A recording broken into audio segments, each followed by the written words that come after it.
Hello friends, welcome back to my channel. இதையெல்லாம் செஞ்சீங்க அப்படின்னா நீங்கள் பயம் இல்லாமல் தைரியமாக இருக்கலாம். ஸோ தேர்ட் பாயிண்ட்டை தான் இன்றைக்கி நம்ம பார்க்க போகிறோம். மாற்றங்களை அக்செப்ட் பண்ணிக்கோங்க, அது உங்களை தைரியப்படுத்தும். மாற்றம் ஒன்றே மாறாததுன்னு சொல்லுவாங்க.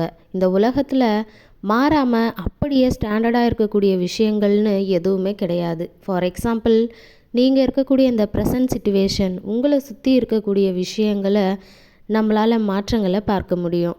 ஒரு வேளை இந்த சேஞ்சஸை எல்லாம் நீங்கள் அக்செப்ட் பண்ணிக்க ரெடியாக இல்லைன்னா, எப்படியாச்சும் என்னைக்காவது ஒரு நாள் இந்த விஷயத்துக்கு ஒரு முடிவு கிடைக்காதா அப்படின்னு நம்ம யோசிச்சுட்டு உட்காந்துட்டே இருந்தோம் அப்படின்னா, வேறு யார், இந்த பயமும் நம்ம கூடவே சேர்ந்து உட்காந்துடும்.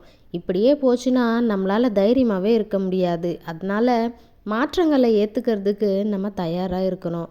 நெக்ஸ்ட் பாயிண்ட் என்ன சொல்கிறாருன்னா, உங்களால் கட்டுப்படுத்த முடியாத விஷயங்களில் மட்டும் உங்களோட கான்சன்ட்ரேஷனை வைங்க, அது உங்களை தைரியப்படுத்தும். இப்போ எல்லாம் கண்ட்ரோல் அப்படின்ற விஷயமே இல்லாமல் போச்சு. எந்த விஷயத்துலையுமே இல்லாமல் போச்சு. கண்ட்ரோல்ன்ற விஷயம் உங்ககிட்ட இருந்துச்சு அப்படின்னா ஆட்டோமேட்டிக்காக தைரியமாக இருக்கலாம். யோசிச்சு பாருங்கள், நிறைய நேரங்களில் ஏதாவது ஒரு சிச்சுவேஷனை நம்மளால் கட்டுப்படுத்த முடியாத ஒரு இடத்துக்கு போயிடுவோம்.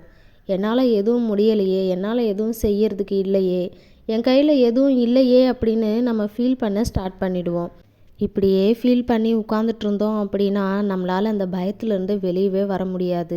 இன்ஸ்டெட் ஆஃப் தட், இந்த விஷயத்துக்காக நம்ம என்ன செய்யலாம், எப்படி இதிலேருந்து வெளியே வர முடியும் அப்படின்னு நம்மளில் பல பேர் யோசிக்கிறதே இல்லை. அது திரும்பவும் நம்மளை பயத்துக்குள்ளே தள்ளி விட்டுருது.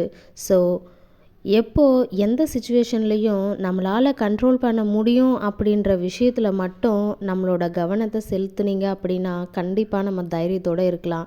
ஸோ கைஸ், இந்த வீடியோ உங்களுக்கு பிடிச்சிருந்தது அப்படின்னா மறக்காமல் நம்ம சேனலை சப்ஸ்கிரைப் பண்ணிவிட்டு கூடவே இருக்கக்கூடிய பெல் ஐக்கானையும் கிளிக் பண்ணிக்கோங்க.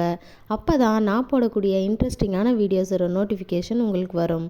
தேங்க்யூ ஃபார் வாட்சிங்.